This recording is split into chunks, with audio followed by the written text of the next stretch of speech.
Hey, welcome to episode 3 of Sci-Fi Eyes. Please remember, if you enjoy these segments, to like and subscribe. So in this episode, I want to talk about sex on the holodeck. So many questions, right? Can it happen? Does it happen? And some other things that'll come up as we talk. What I'm going to do is I'm going to give you a little historical perspective. I'm going to show some clips from a series of episodes in the order that they were broadcast in the US. I'll assume that that's roughly the same everywhere else as well. To sort of show an evolution of thought around this, because of course it was very edgy at first and it's become a little more explicit towards the end. And I'll include the dates for these later on in the description.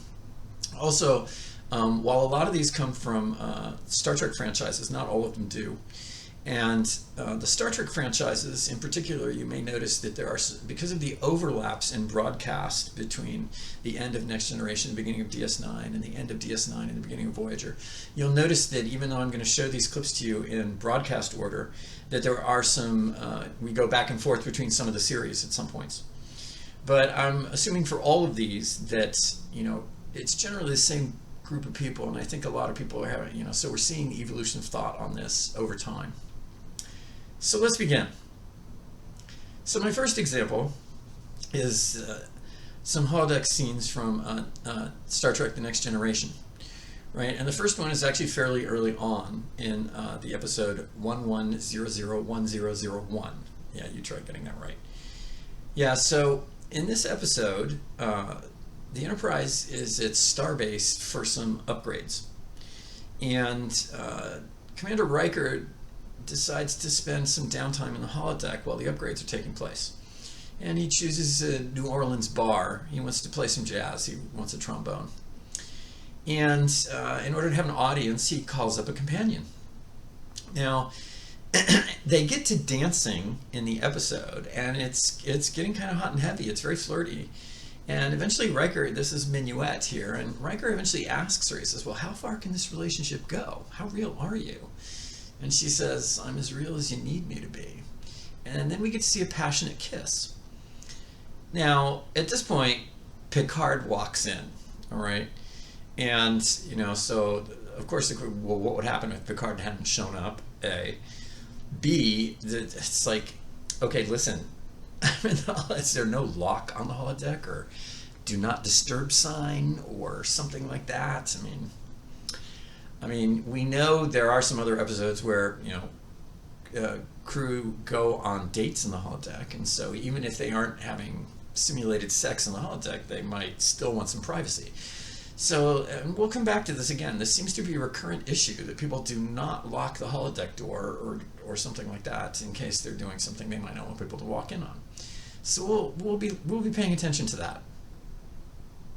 Now, the other thing about this episode too is that we might be able to claim that this is really happening because of the Binar's enhancements. These are the Binars doing the enhancements to the computer, right?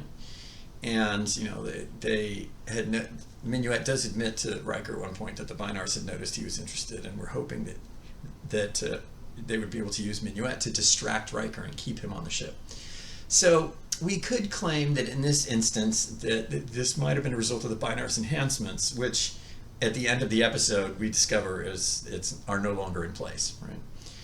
But just hold that thought, and let's look at some more examples and see what else happens when the Binars aren't around, okay? The next segment that I'm going to talk about is from the Next Generation episode Hollow Pursuits. So this is a fun romp. It's a Reginald Barclay story, his first one. And Barclay is a somewhat introverted character who doesn't relate well with people and spends a lot of his time in fantasy. And he's running some unusual holodeck programs where he simulates the crew. Here are some Three Musketeers that he's fighting off. And the episode is rather clever. There are some things that were drawn in a tricky way. Like, here's a scene where Barclay is kissing Deanna, and it all looks very straight and normal, okay? And we're not given any setup for this, and I'm just like, it seems so shocking. And after he kisses her, he decides he wants to change a venue, and we discovered that this is actually a simulation. It's another one of his holodeck programs. And when he changes it, he moves us to another scenario where we get to see Deanna as the goddess of empathy, which when she meets herself, she's not really very thrilled about. But we see him kissing her, and then we're sort of left to guess at what might come next. Although we do see a scene later where Barclay has fallen asleep in Beverly's lap, and I'm like, well, after what? Of course, that's where mind goes, right? It's like, well, there he is. And of course, once again, his crewmates looking for him because he was late for a meeting, barge in. And I'm really kind of surprised that in this case, unlike in 11001001, where Riker may not have premeditated, any kind of physical activity because he wanted to play his trombone in a New Orleans bar. So we might say, okay, well, he didn't lock the door because he wasn't expecting it to go here. In this case, I think Barclay was pretty clear because he was kissing Deanna, where I think we know where he wanted this to go. And he still did not lock the door. Okay, so back to that again on the holodeck. I'm really, is there no etiquette? People don't knock or see if it's okay to come in. I'm a little disturbed by this. So let's move on from that. Next up is another Next Generation episode. This is Galaxy's Child. Here we see Geordi meeting Dr. Leah Brahms on the transporter. She's actually come to inspect the ship. She's heard about a bunch of his modifications, and she's not very happy about it. Now, we might remember that Dr. Brahms was first introduced in an earlier episode called Booby Trap, where in order to escape from the booby trap, Geordi was using a holodeck recreation of Dr. Brahms in her design studio to try and figure out how to fix the engines so they could escape from the booby trap, right? And the holographic Dr. Brahms helps them figure out modifications they can make to escape. And this is all totally innocent. Well, in Galaxy's Child here, Dr. Brahms is looking up the log entries for the ship modifications because she wants to go over everything he's done and basically wants him to justify it. And she finds the holographic recreation, thinks this is a great idea. So she goes to watch this program. And Geordi walks in on her. Of course, she doesn't lock the door because she's not expecting it to be anything that would require that. Geordi walks in on her and she tells him, I'm outraged by this. I have been invaded, violated. How dare you use me like this? How far did it go anyway? Was it good for you? And she later said, how do I know how far it went? How many other programs did you create? So she clearly has some expectation that he was up to no good with this, and thinks that it sounds like she thinks something sexual was possible, right? And that he used her likeness to create that kind of program. Now we know it was all innocent, and he explains this to her and tries to cover it over, and eventually she sees that she had overreacted. But the fact that she had this expectation, to me, was a clue that this is something that's possible, that people know about, that you can do this. Our next example is, we're going to move on to Star Trek Deep Space Nine now. Now, DS9, there's a story called Meridian, and it's really about something else altogether, but there's a B-plot. There's just a little thing back at the station while people are off investigating this Meridian planet, where Quark has this client who has commissioned him to produce a holodeck program with the likeness of Major Kira in it. And so through the B-plot, we see Quark trying to capture a holo image of Kira. Here he is with his camera trying to do this, and she keeps nixing his attempts to do this. At some point, he finally thinks he's done it, and he creates the program and delivers it to this guy. And the guy goes into the program, and we see here that somehow Kira has managed to sabotage the image that he's captured. And while it looks like it's probably Kira's body, it's got Quark's head on it, and the guy's rather put off by this. But given the diaphanous clothing and the bed setting and so on, I think we have some idea this guy has some expectation that something's going to happen. And he even tells Quark before he went in, he's like, well, if I like the program, I'll buy it off you because I've got my own holosuite. And Quark is shocked at this because apparently that's a big extravagance.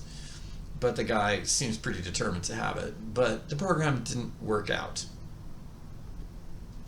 So our next example, we're going to go to Star Trek Voyager. And this one's fairly explicit around what's happening, although we don't see anything, obviously, because this is mainstream TV. But it turns out Ensign Vorik, who's a sometime recurrent Vulcan engineer on Voyager, is entering Ponfar.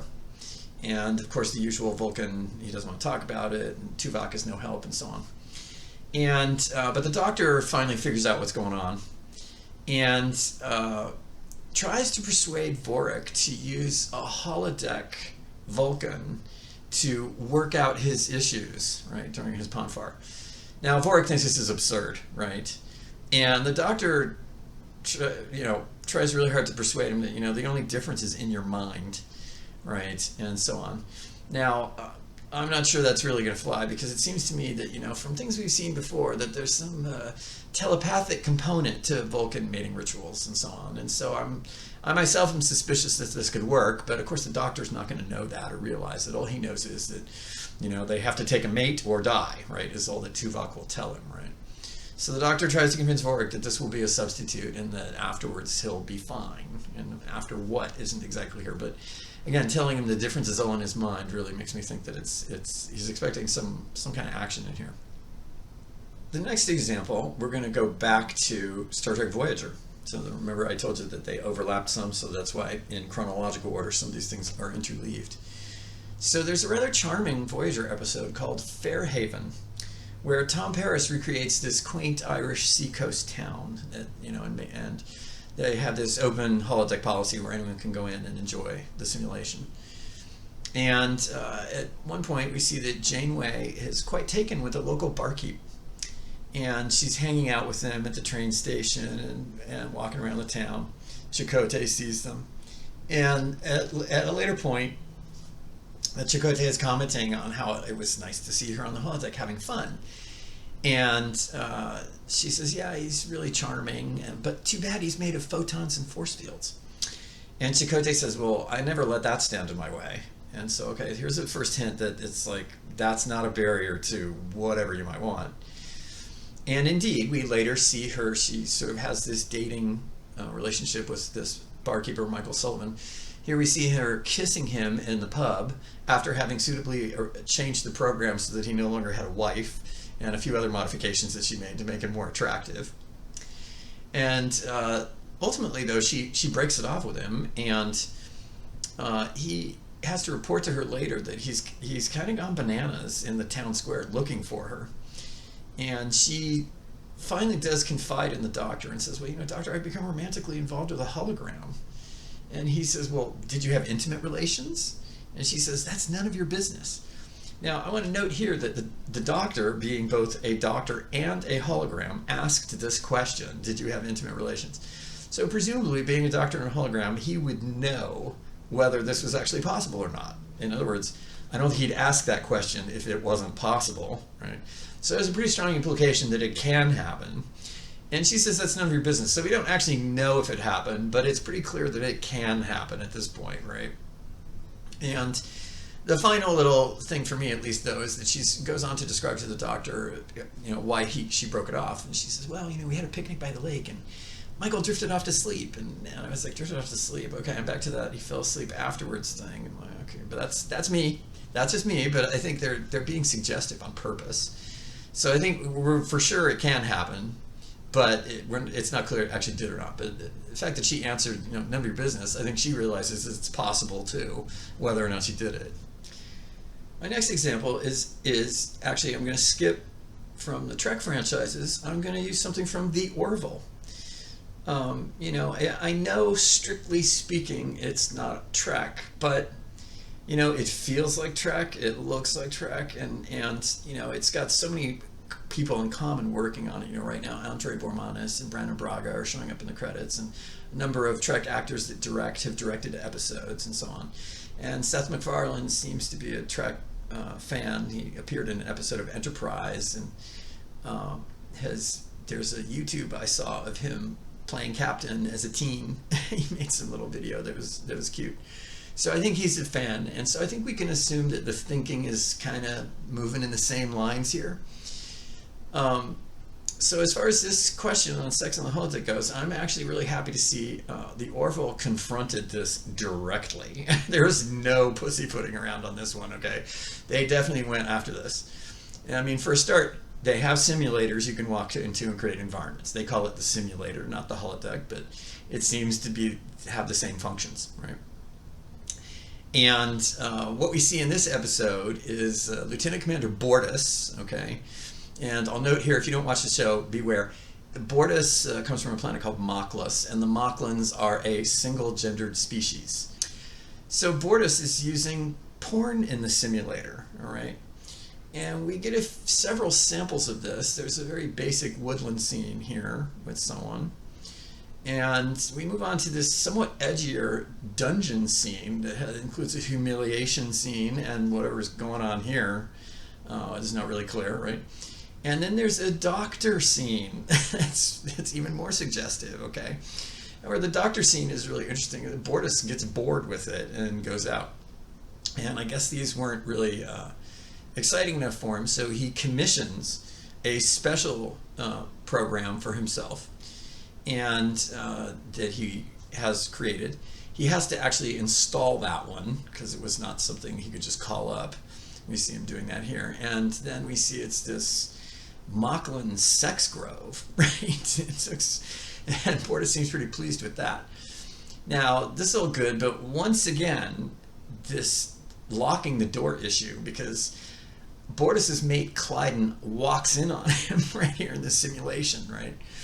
And this prompts the couple to have to go through couples therapy. And we do see a scene where Bortus is talking to Dr. Finn here, and he does admit that at one point he began to use the simulator for the sexual event, which is what the Moklans call it, right? So here you have explicit claim that he was using the simulator for this, all right? Not just an inference, and not just that we know that it's possible, but explicit claim that he's doing this. Now, the story is quite entertaining because it turns out the specially ordered porn had a computer virus, and so this causes problems. And there's some scenes where all the engineers are in the holodeck here, as you can see in the simulator, and they're the simulation participants are trying to entice them into engaging with the content, and it's pretty amusing. So I can recommend that if you haven't seen that. Here's another example now from the Orville, all right? This is from the episode A Happy Refrain. So it turns out that Dr. Finn, Claire, and Isaac have been start dating. And after one date, she begins to have doubts and wants to break it off, basically because she doesn't think there can be anything physical to it. Here we see Isaac talking to Lamar and Malloy in a simulated bowling alley, asking them what to do because Claire had said, "My God, I can't even kiss you." And so Lamar, who's the chief engineer, has this idea. He suggests that Isaac have the simulator give him a simulated skin, right? So Isaac talks Claire into going on one more date just to be sure and try it out in the simulator, of course. And he doesn't tell her about this yet.